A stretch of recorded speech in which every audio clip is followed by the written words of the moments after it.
dia, boa tarde, boa noite, boa madrugada, dependendo aí do horário que o irmão, a irmã, o amigo, a amiga irão assistir o nosso estudo.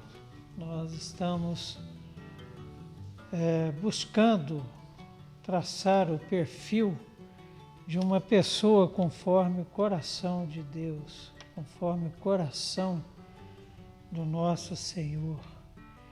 E na aula passada, tirando da lição que estudamos, nós podemos extrair o seguinte traço desse perfil. Uma pessoa conforme o coração do Senhor é uma pessoa pacificadora. Nós vimos na história de Abigail com Davi que ela pacificou, apaziguou o coração de Davi, que estava pronto para matar todos os homens da casa de Nabal. Então, acrescentamos este traço do perfil de uma pessoa conforme o coração de Deus no nosso quadro, que normalmente na edição o André acrescenta ao nosso estudo. Dando continuação, é interessante a gente observar o seguinte. Na aula passada, nós estivemos detidos na história de Mical e na história de Abigail com o rei Davi, com mulheres de Davi. Mical foi a primeira esposa que ele teve, esposa que ele conquistou a partir dos 200 prepúcios de filisteus. Abigail, a esposa de Nabal, conquista Davi pela sua sensatez, pela sua integridade moral e pelo seu espírito pacificador. Mas é interessante observarmos o seguinte, nessa parte introdutória da nossa aula de hoje, é interessante observarmos que na história de Davi, algumas de suas esposas são apenas citadas nas Sagradas Escrituras. São exemplos. Ainoã de Jezreel, uma região de Israel, foi mãe de seu primeiro filho, Aminon. Tivemos também Maaca de Gesur. Gesur é uma cidade arameia, ficava ao norte de Israel, mais para nordeste do Mar da Galileia. Maaca foi também esposa de Davi.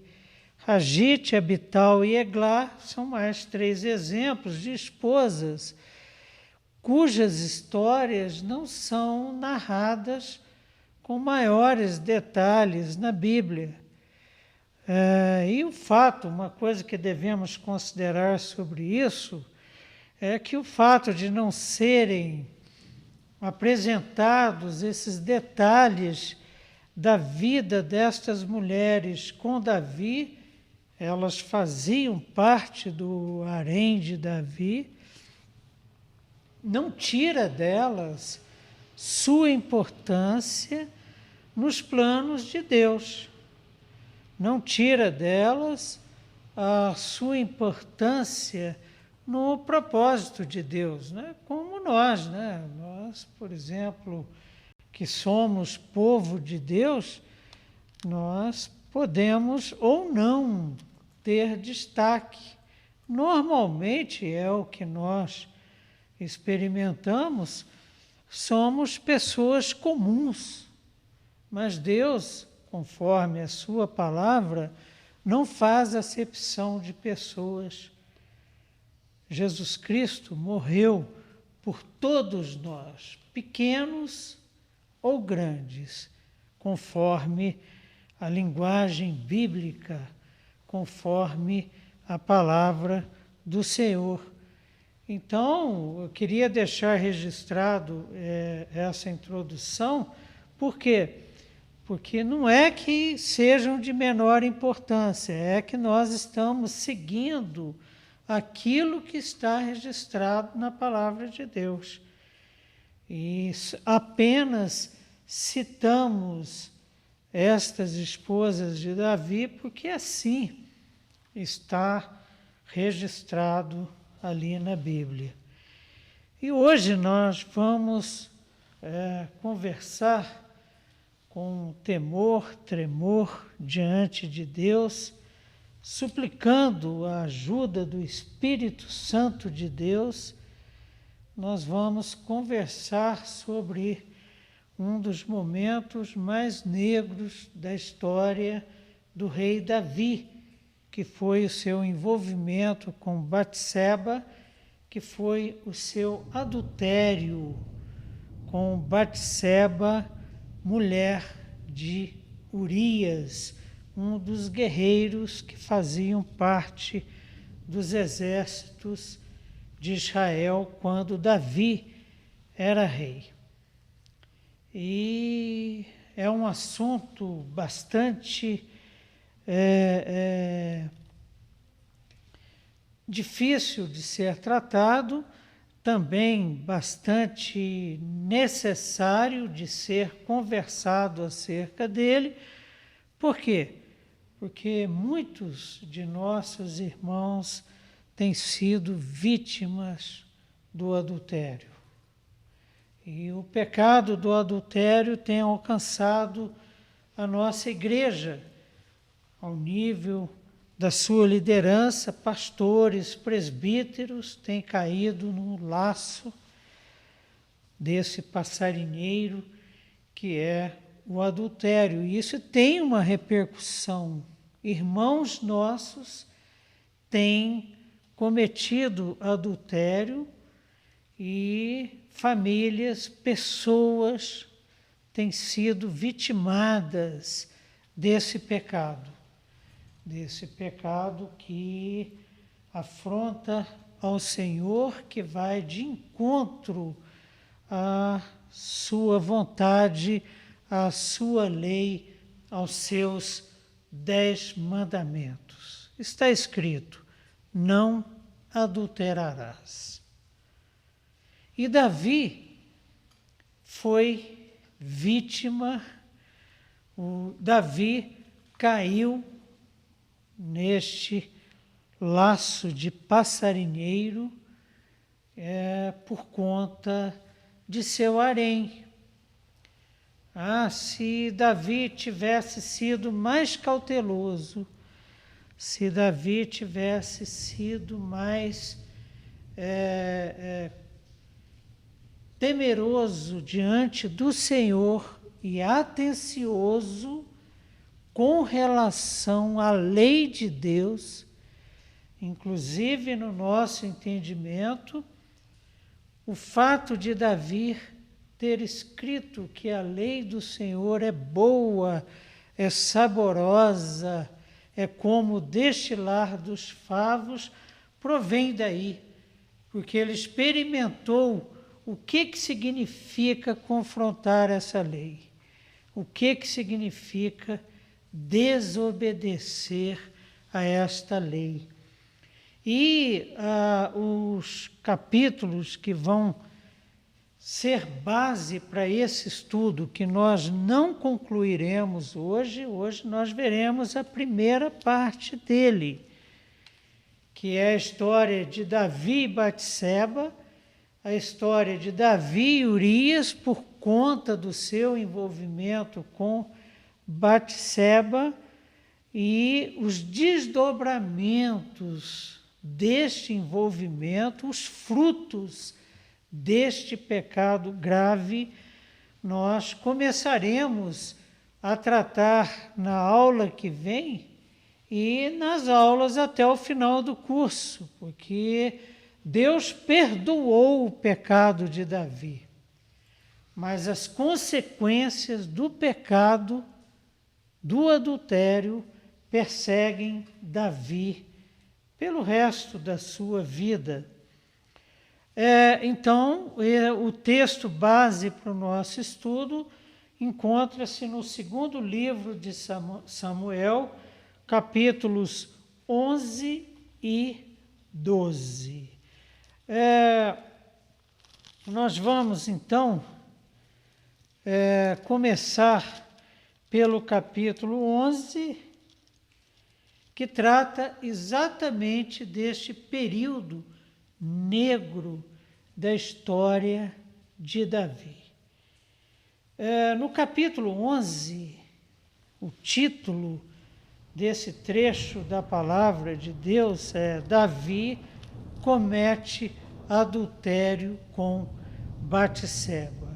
Eu acho importante estar ressaltado o título dessa história pelo seguinte: fica claro que a palavra de Deus não esconde, não maqueia, não tem milindres com relação à história dos filhos de Deus, por mais importantes que eles sejam.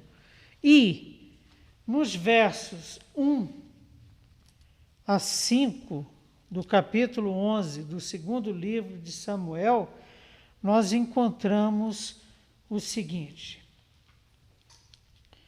decorrido um ano, no tempo em que os reis costumam sair para a guerra, enviou Davi a Joabe e seus servos, com ele e a todo Israel, que destruíram os filhos de Amon, os amonitas, e sitiaram Rabá.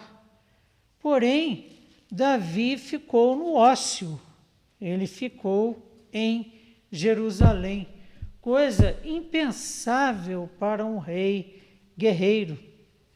Uma tarde, levantou-se Davi do seu leito, ou seja, almoçou, tomou um bom vinho, dormiu, tirou um cochilo, e depois do cochilo ele levantou-se do seu leito e andava passeando no terraço da casa real, no terraço do seu palácio, em Jerusalém. Daí viu uma mulher que estava tomando banho. Era ela muito formosa. Davi mandou perguntar quem era. Disseram-lhe: é Batseba, filha de Eliã e mulher de Urias, o heteu, bastante conhecido de Davi. Então enviou Davi mensageiros que a trouxeram. Ela veio e ele se deitou com ela. Tendo-se ela purificado da sua imundícia, ou seja, havia terminado o período da menstruação e ela entrara no período fértil. Tendo-se ela purificado da sua imundícia, voltou para sua casa. A mulher concebeu, como era de se esperar. Ela deitou-se com Davi durante seu período fértil e mandou dizer a Davi: estou grávida. Percebam, os irmãos e as irmãs, a gravidade do pecado.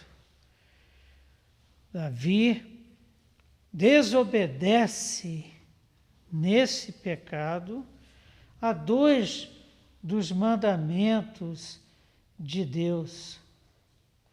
Primeiro, não cobiçarás a mulher do teu próximo. E ela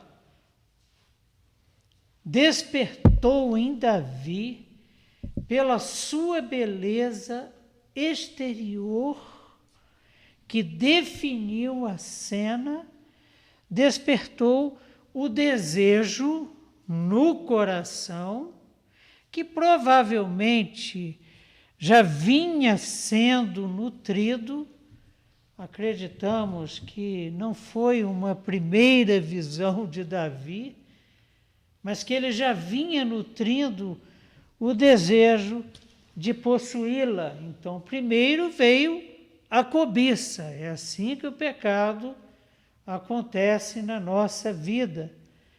E Deus, na sua lei, prescreve: não cobiçarás a mulher do teu próximo. O segundo mandamento que Davi desobedece é: não adulterarás.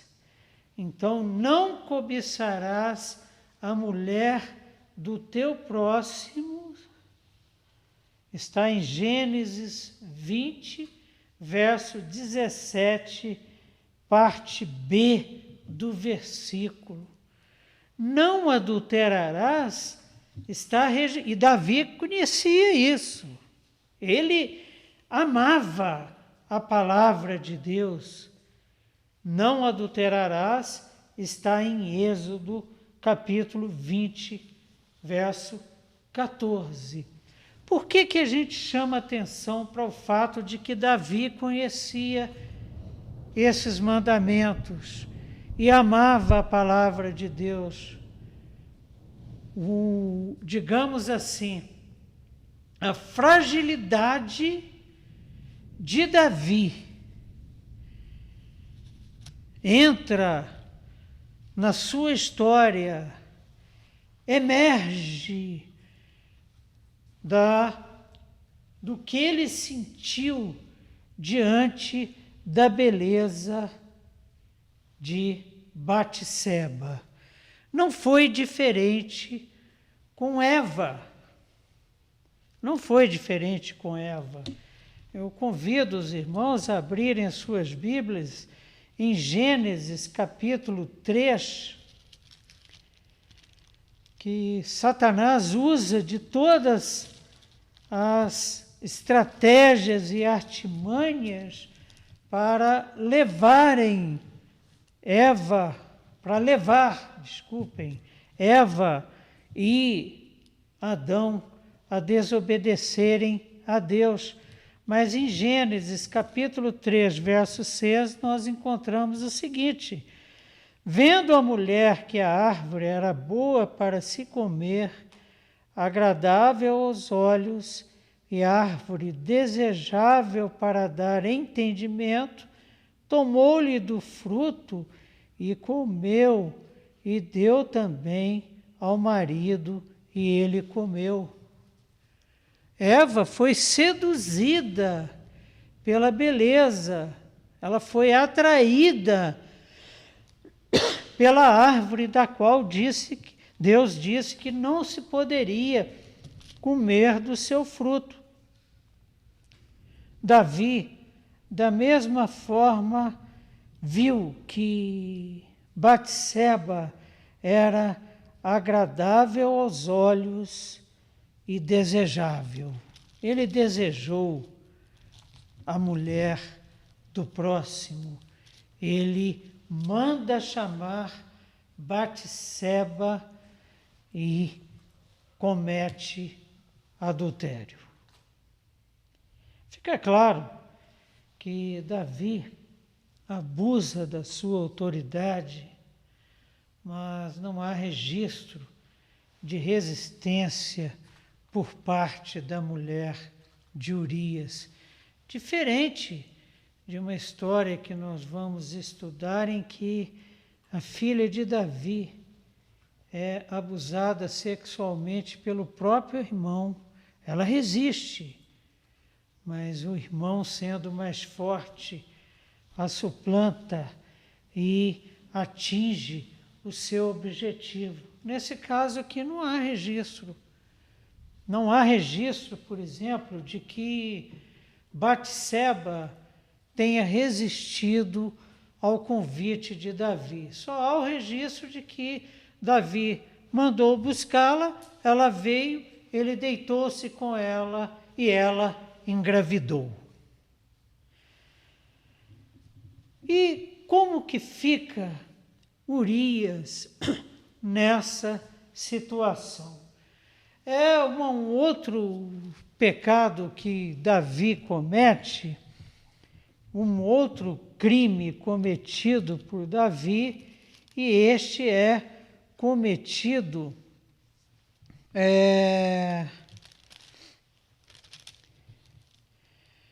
com Davi tentando arrumar a casa, com Davi tentando consertar as consequências do seu pecado.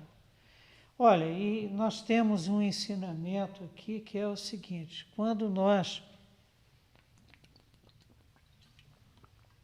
tentamos consertar à nossa maneira o pecado, nós acabamos cometendo pecados tão graves ou mais graves.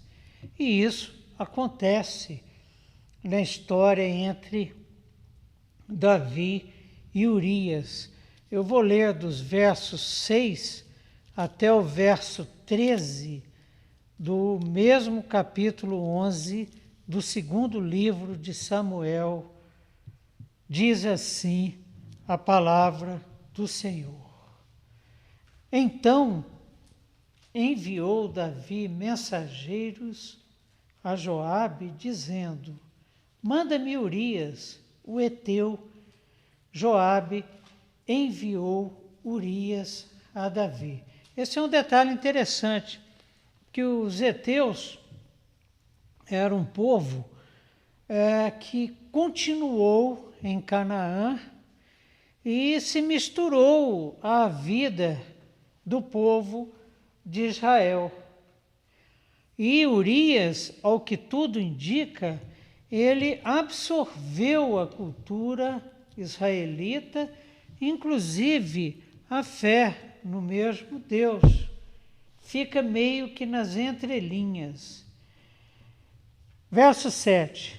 Vindo, pois, Urias a Davi, perguntou este como passava Joabe, como se achava o povo e como ia a guerra. Esse dado é um dado importante. Davi não foi à guerra. E ele era personagem chave nas guerras de Israel. Creio eu que ele não foi porque ele acostumou com as mordomias do palácio, né? As mordomias palacianas o seduziram e contribuíram, inclusive, para ele cair em adultério. E essas guerras, elas aconteciam. Por que o texto diz que os reis iam à guerra e Davi não foi à guerra? Porque era um período logo depois das colheitas de cereais.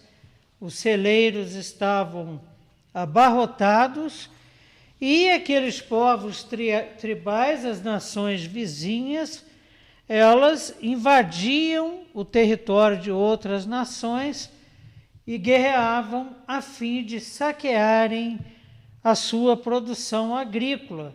E Davi não foi à guerra. Depois disse Davi a Urias: desce à tua casa e lava os pés. Saindo Urias da casa real, logo se lhe seguiu um presente do rei.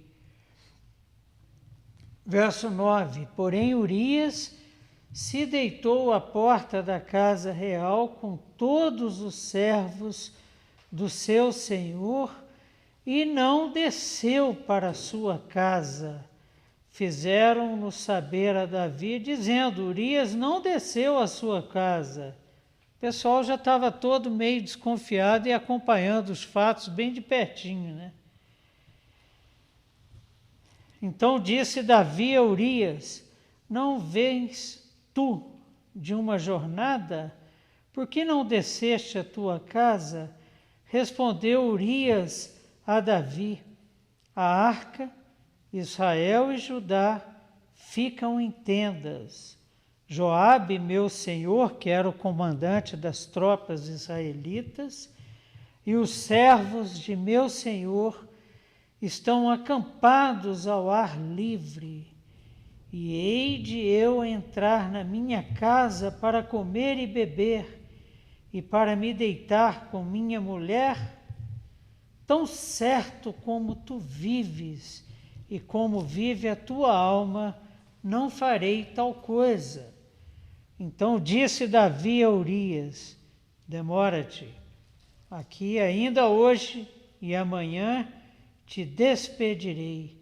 Urias, pois, ficou em Jerusalém aquele dia e o seguinte. Davi o convidou, e comeu e bebeu diante dele, e o embebedou. À tarde saiu Urias a deitar-se na sua cama com os servos de seu senhor, porém não desceu à sua casa. Ou seja, o plano de Davi de resolver a situação à sua maneira não deu certo. Como o 10º e o 7º mandamentos, como o 7º e o 10º mandamentos descumpridos, Davi começa a elaborar, então, e a executar um plano para ocultar o seu pecado. É interessante observar o seguinte, que na narrativa, no texto que conta a história, o mesmo verbo, lá no original, tá?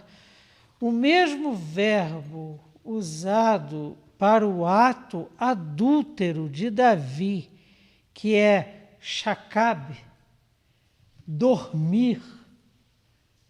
Davi dormiu com ela. Davi shakab com Batseba. É usado para descrever o oposto do adultério, que é a fidelidade de Urias, que shakab dormiu na entrada do palácio. E essa artimanha do escritor do 2º livro de Crônicas deixa claro que Urias não dormiu com a esposa, deixa claro no texto que o filho era de Davi. Mas Davi ostensivamente transgrediu a lei de Deus e trouxe o caos para a sua vida, para a corte e para a nação. De guerreiro, o pecado, o salário do pecado é a morte. E o pecado, ele atinge todas as áreas da nossa vida.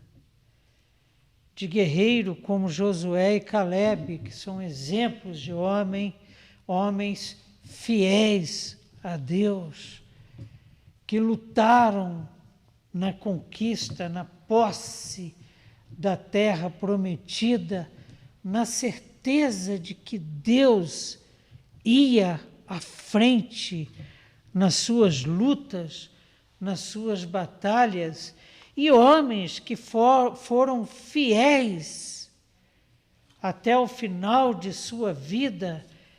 Está registrado no livro de Josué que ele afirma: eu e a minha casa serviremos ao Senhor, quando ele está exortando, desafiando Israel a permanecer na fidelidade. Caleb, por exemplo, afirma: se lá no final da sua vida, já com 80 anos, se fosse necessário, eu faria tudo de novo em o nome do Senhor Caleb, que enfrentou gigantes e derrotou gigantes como Davi.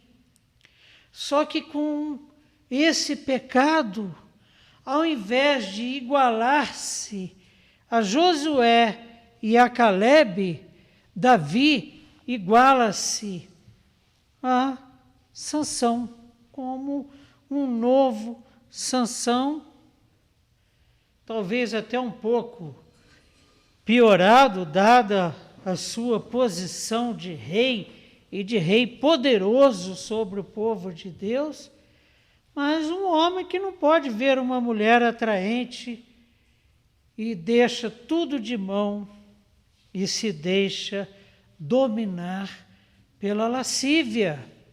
Foi o que aconteceu com Davi, é o que está registrado na palavra de Deus. E, de certa forma, Davi torna-se também muito parecido com Saul, que passou boa parte da sua vida como rei planejando como matar Davi. E o terrível dessa história é que, além do pecado do adultério, além do pecado da cobiça, Davi começa a planejar a morte de Urias. Já afirmamos e retomamos como é que isso aconteceu. O laço que pegou Davi foi o crescimento do seu poder, aquilo que o pastor Mazinho pregou ontem no culto vespertino. De repente, Davi começou a pensar o seguinte: olha, eu cheguei aqui, eu conquistei, eu fiz, eu sou o cara. Esse cara sou eu, conforme a música de Roberto Carlos. Então, ele caiu no laço por conta do crescimento do seu poder, que foi acompanhado pelo crescimento do seu harém. E na aula passada nós vimos lá, em Gênesis e também no Novo Testamento, um mandamento de Deus que diz o seguinte: olha, deixará o homem seu pai e sua mãe, se unirá à sua mulher e será com ela uma só pessoa. A lei de Deus não prevê a poligamia. E Davi, então, institui o seu harém. E Deus chega lá em Deuteronômio, conhecendo muito bem como ele conhecia a cultura tribal da época de Davi, e povos guerreiros, e que povos, por serem guerreiros, justificavam a poligamia. Em Deuteronômio nós lemos que Deus alerta. Moisés escreveu, a mando do Senhor: o rei não tenha muitas mulheres, para que não se perca no emaranhado de suas crenças. Na realidade, a preocupação do Senhor era essa, e que não enfraqueça por conta disso, porque enfraquecendo estará vulnerável a um pecado como o da cobiça, ou um pecado como o do adultério, e como vamos ver agora, do assassinato de Urias. Seu trono permanece intacto, única e exclusivamente pela misericórdia de Deus. De modo irônico, quando Davi conspira então, porque ele faz isso. Davi conspira para matar Urias e faz isso colocando-o em perigo. Só que essa formulazinha já havia sido usada por Saul, que tentou tirar-lhe a vida. Primeiro, no segundo livro de Samuel, capítulo 11, verso 15, diz assim: escreveu na carta a Joabe, o comandante da tropa, dizendo: ponde Urias na frente da maior força da peleja. Coloca ele no fronte. Coloca Urias como bucha de canhão. E deixai-o sozinho. Recua. O que é isso?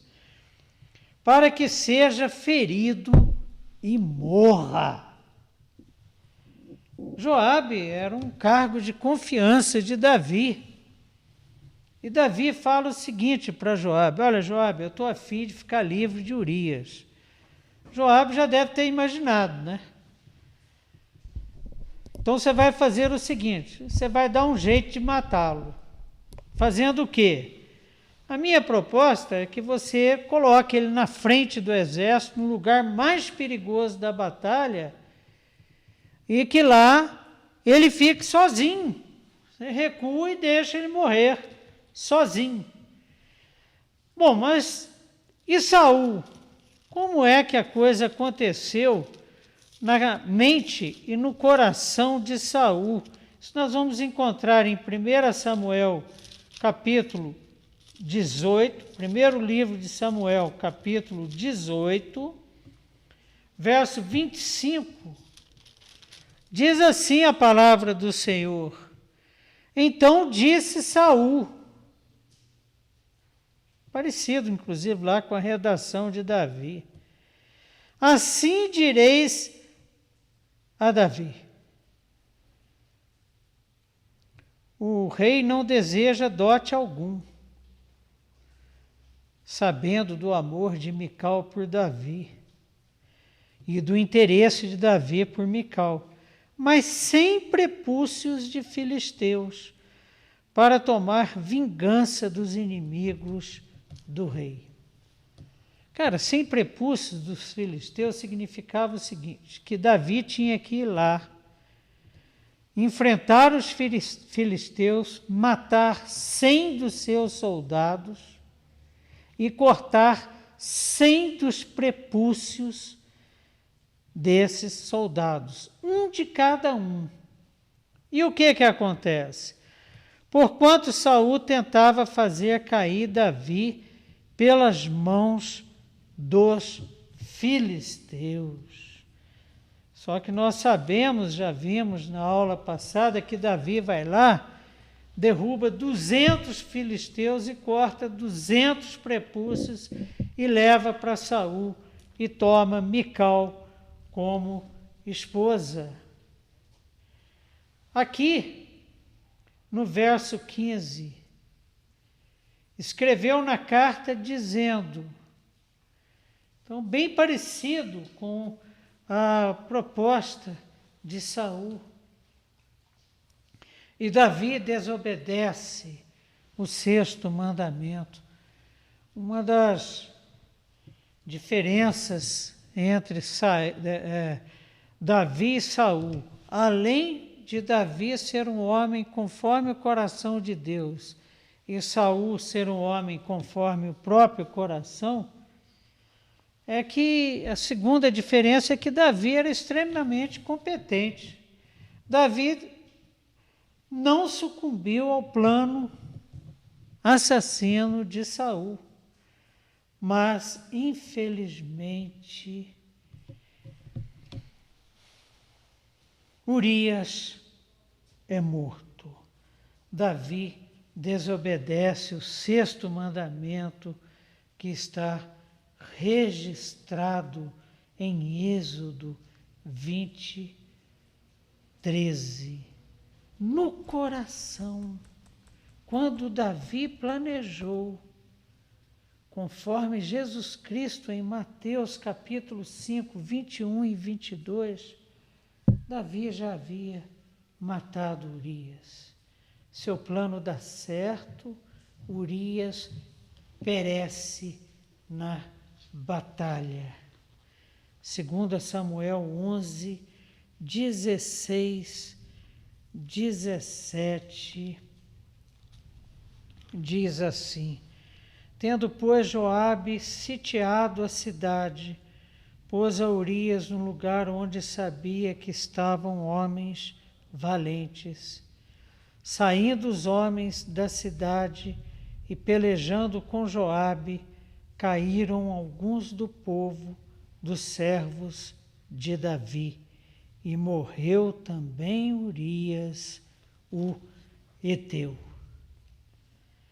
E é interessante que Davi, tentando maquiar o seu pecado de adultério, matando Urias, o que justificaria, por exemplo, o seu casamento com Batseba. Davi tenta justificar-se também perante Joabe.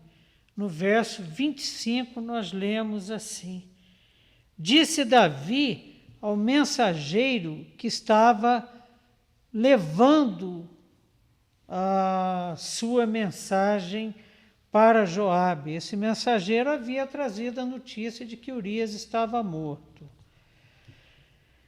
Disse Davi ao mensageiro: assim dirás a Joabe: não pareça isto mal aos teus olhos, pois a espada devora tanto este como aquele.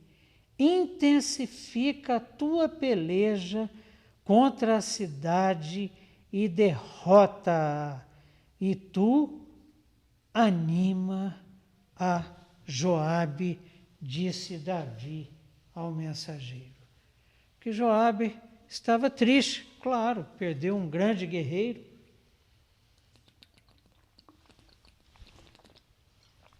Aquele tipo de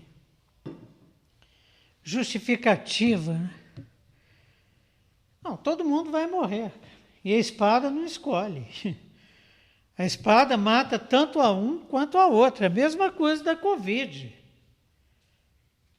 E se não for Covid, um dia todo mundo vai morrer. E Davi tenta, então, se justificar perante Joabe. Mas os pecados já estavam cometidos. Cobiça, adultério e assassinato. Não cobiçarás a mulher do teu próximo. Não adulterarás. Não matarás. E nós estamos falando de um homem conforme o coração de Deus, que é o tema do nosso estudo. Mas como pode? E como consequência do que vimos até agora, Davi casa-se com Batseba. No capítulo 11, versos 26 e 27, nós encontramos registrado na palavra de Deus: ouvindo, pois, a mulher de Urias que seu marido era morto, ela o pranteou. Passado o luto, Davi mandou buscá-la e a trouxe para o palácio. tornou-se ela sua mulher e lhe deu à luz um filho. Porém, isto que Davi fizera, cobiçar a mulher de Urias, adulterar com Batseba e matar Urias. Porém, isto que Davi fizera foi mal aos olhos do Senhor. O nosso Deus é um Deus santo, é um Deus que não se agrada do pecado, é um Deus que nos ensina o caminho em que devemos caminhar. É um Deus que não nos empurra para o pecado. Pelo contrário. Uma coisa interessante que o texto deixa bastante claro e que ressaltamos na nossa discussão, e agora já partindo para a conclusão do nosso estudo, uma coisa que é interessante observar é que a cobiça começou com o que Davi viu. Batseba era uma mulher bonita, encheu os olhos de Davi e a sua beleza atraiu a Davi. E o que a palavra de Deus nos ensina acerca disso? Porque o que aconteceu? Davi viu, cobiçou, caminhou na direção dela. Como ele era um rei poderoso, ele não precisou ir lá na casa dela. Os seus servos foram braços dele que foram lá e buscaram Batseba. E ele deitou-se com ela. No Evangelho de Mateus, Jesus Cristo radicaliza sobre isso e nos ensina uma lição. Fala, olha, não brinca com fogo, cuidado, não cutuca a onça com vara curta.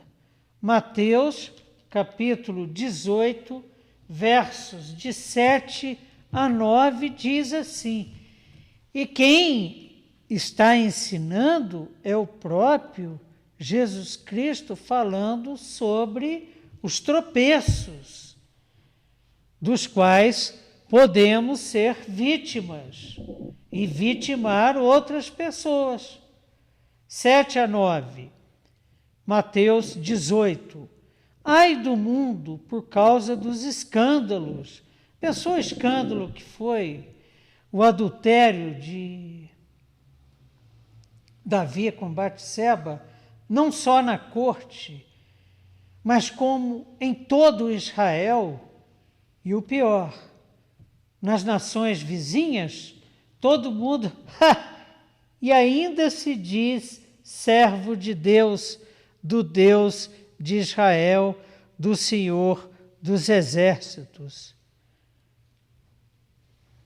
Ai do mundo por causa dos escândalos, porque é inevitável que venham escândalos, mas ai do homem pelo qual vem o escândalo. As próximas 4 aulas vão nos mostrar isso. Os desdobramentos desses pecados terríveis cometidos por Davi. Porquanto, se a tua mão ou teu pé te faz tropeçar, corta-o e lança-o fora de ti. Melhor é entrares na vida manco ou aleijado, do que tendo 2 mãos ou 2 pés, seres lançados no fogo, seres lançado no fogo do inferno. Jesus radicaliza.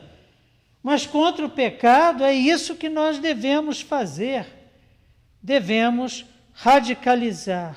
Se um dos teus olhos te faz tropeçar, se um dos teus olhos te faz ver as bate-sebas da vida e os davis da vida ou os davis da vida, o que Jesus recomenda nesse caso?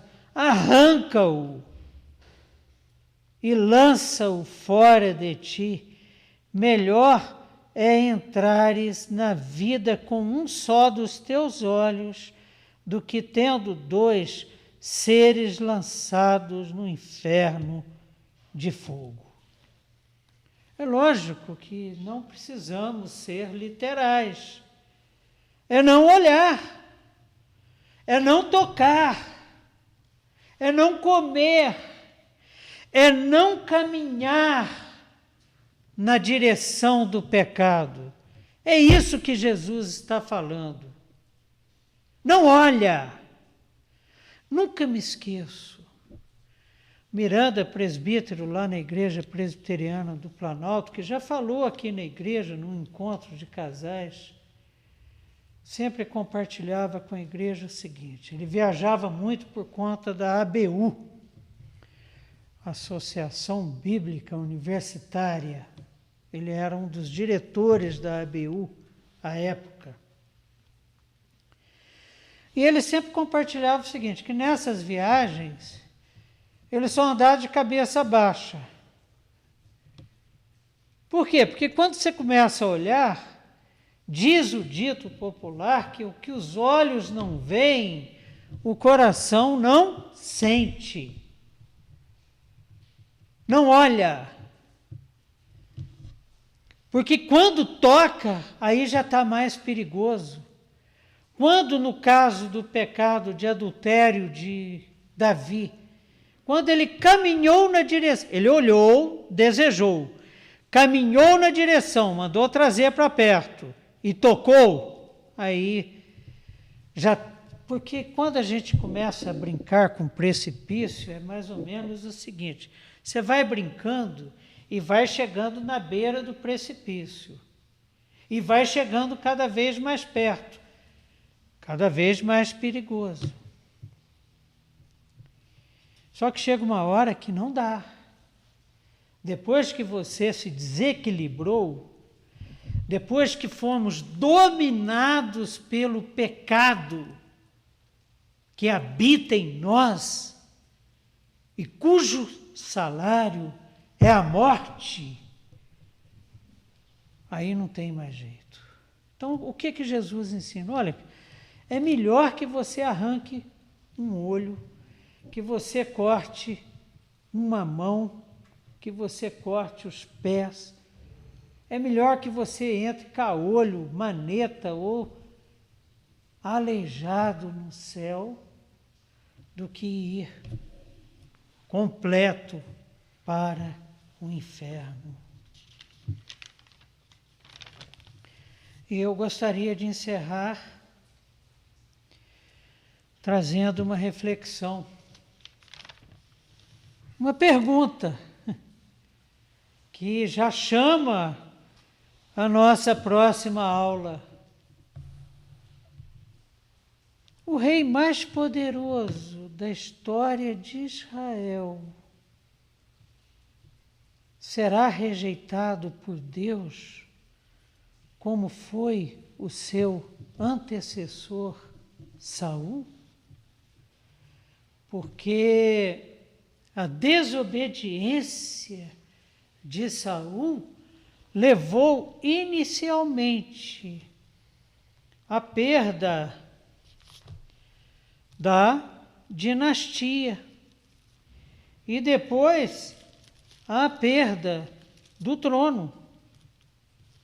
Será se o mesmo acontecerá com o nosso rei Davi, personagem principal dessa classe de escola dominical que está acontecendo virtualmente agora. Inclusive, eu aproveito para agradecer as palavras de incentivo e de agradecimento que eu tenho recebido pelo nosso estudo. Isso é motivo de renovação da nossa esperança, da nossa fé, do nosso empenho, do nosso amor pela palavra de Deus. Mas o destino de Davi será o mesmo de Saul? É o que nós vamos estudar na nossa próxima semana. E como consolo, porque Davi está em pecado, e como ele era um homem muito capaz, eficiente em tudo o que fazia, um homem dotado de habilidades e de destreza e de capacidade estratégica, como não houve nenhum em Israel, e nós já vimos isso.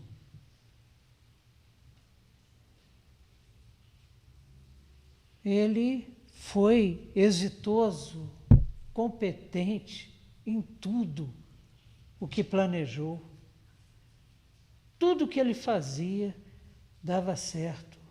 E nessa situação agravou. Ele interessou-se por Batseba, conseguiu Batseba. Para isso, ele pensou matar Urias, matou Urias. Só que aí o pecado voltou-se contra ele e traz sobre ele essa carga de que o salário do pecado é a morte. Mas há esperança, porque o nosso Deus é um Deus de misericórdia, um Deus de graça, poder, amor, de perdão em Cristo Jesus. E no livro de Miqueias, capítulo 7, dos versos 18 a 20, para terminarmos com uma palavra de esperança, que será confirmada no nosso estudo da semana que vem. Nós encontramos o seguinte: Miqueias, capítulo 7, o último capítulo do livro de Miqueias, que fica antes do livro de Naum, a partir do verso 18, nós lemos: Quem, ó Deus, é semelhante a ti, que perdoas a iniquidade e te esquece da transgressão do restante da tua herança? O Senhor não retém a sua ira para sempre, porque tem prazer na misericórdia. Já pensou? Deus, o nosso Deus, sente prazer em ser misericordioso, tornará a ter compaixão de nós, pisará aos pés as nossas iniquidades e lançará todos os nossos pecados nas profundezas do mar.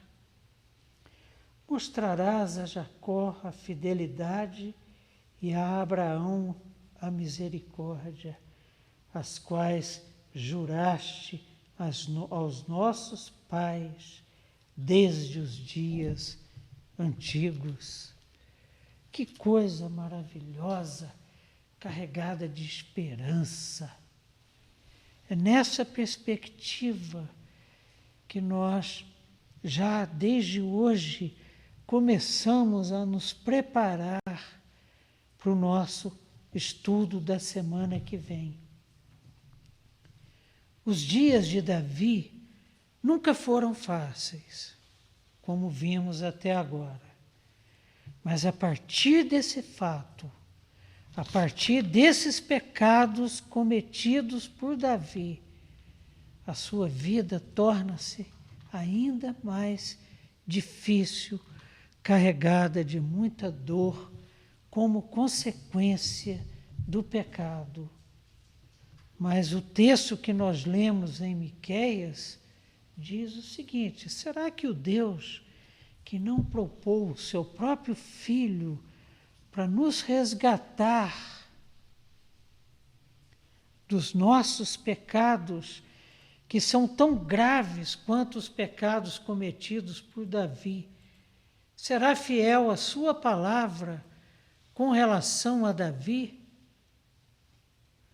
É o que nós estudaremos na semana que vem. E eu não sei se vocês perceberam, em momento algum eu deixei de afirmar que Davi foi um rei, foi um homem, foi uma pessoa conforme o coração de Deus. Então nós vamos ver na aula que vem como é que isso fica a partir do olhar de Deus, que é um olhar carregado de misericórdia. E eu desafio os irmãos para me ajudarem, nos ajudarem na construção do perfil de uma pessoa conforme o coração de Deus. Perceberam, irmãos? Quão grave é o pecado e o quanto precisamos ser filhos de Deus conformes o coração dele. Então mandem para a gente aquilo que você percebeu na aula de hoje que contribui para a nossa construção deste perfil. Vamos orar? Senhor nosso Deus e Pai, muito obrigado, Senhor, pela história de Davi, história tão real, tão, às vezes, até crua, mas uma história carregada de poder, carregada de amor, carregada de misericórdia, carregada de verdade. A Tua palavra é a verdade. E o que o Senhor nos mostra com a história que aconteceu entre Davi, Batseba e Urias é o que nós somos. Nós somos pecadores. O nosso coração é assim. Um coração que cobiça, um coração adúltero, um coração assassino. Não fosse o Senhor, Israel, que eu diga. Te agradecemos muito, Senhor, pela Tua palavra, pelos relatos preciosos que encontramos nela, pela Tua vontade que é boa, que está registrada do Gênesis ao Apocalipse. Muito obrigado, Senhor, porque ela nos livra do mal. Ela nos ensina o caminho e nos ajuda a não pecarmos contra Ti. Obrigado por ela, Senhor. Obrigado pelo Teu Santo Espírito que habita em nós, que nos revela da Tua palavra e que, com o mesmo poder que ressuscitou a Jesus Cristo, nos ajuda a não cairmos em pecado, como infelizmente aconteceu com Davi, apesar de que temos pecado, Senhor. Mas a Tua graça, a Tua misericórdia e o Teu amor vão muito além. O Senhor entregou o Seu próprio Filho, Jesus Cristo. E em nome dele nós Te pedimos, como Davi pediu, perdão, Pai. Perdoa os nossos pecados, perdoa aquilo que de ruim existe em nós. E nós fazemos isso, Senhor, no nome doce, amado do nosso Senhor e Salvador, Jesus Cristo. Amém, Senhor. Amém. Beijão, queridos, nessa tarde de pré-início de primavera, uma tarde chuvosa, deliciosa, chuva que Deus sempre mandou, manda e mandará sobre bons e maus. Beijão para todos e até a semana